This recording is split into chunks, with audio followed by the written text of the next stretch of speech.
उद्धव ठाकरे असताना या ठिकाणी उद्धव ठाकरेंनी पूर्ण सोनिया गांधींचे विचार घेऊन बाळासाहेब ठाकरेंचे विचार बाजूला ठेवून या ठिकाणी छत्रपती शिवाजी महाराजांचा पुतळा जो खऱ्या अर्थानं शिवभक्तांनी बसवला होता, ज्या शिवभक्तांनी येथे छत्रपती शिवाजी महाराजांचा पुतळा बसवला त्या ठिकाणी मोठ्या प्रमाणात या ठिकाणी आरती झाली, आराधना झाली, पूजा झाली, मोठ्या प्रमाणात अमरावती शहरामध्ये उत्साहाचं वातावरण असताना त्या ठिकाणी तो पुतळा रातोरात काढण्याचं काम उद्धव ठाकरेजी मुख्यमंत्री असताना त्यांनी केलं।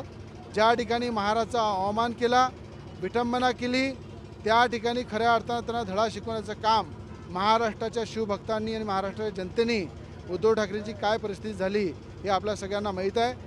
आज अमरावती महानगरपालिकेमध्ये भारतीय जनता पार्टीची सत्ता आहे, युवासेना पार्टीची सत्ता आहे, भारतीय जनता पार्टीचा महापौर आहे, युवासेना पार्टीचा उपमहापौर आहे। या ठिकाणी सगळं एकमताने पहिल्या आमसभेमध्ये आता छत्रपती शिवाजी महाराजांचा पुतळा बसवण्याचा ठराव या ठिकाणी आम्ही पास करू।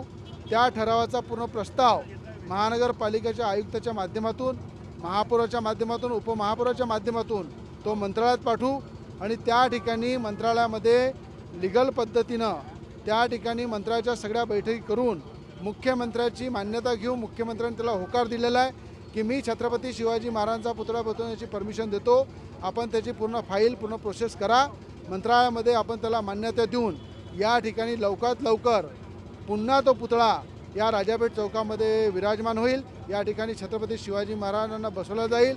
यामध्ये छत्रपती शिवाजी महाराजांच्या विचाराची महाराष्ट्रामध्ये सरकार आहे, छत्रपती शिवाजी महाराजांच्या विचाराची महानगरपालिका आहे, म्हणून या ठिकाणी कुठली अडचण येणार नाही। ज्यांनी याचा विरोध केला त्यांची परिस्थिती कशी झाली हे महाराष्ट्राने पाहिली आहे।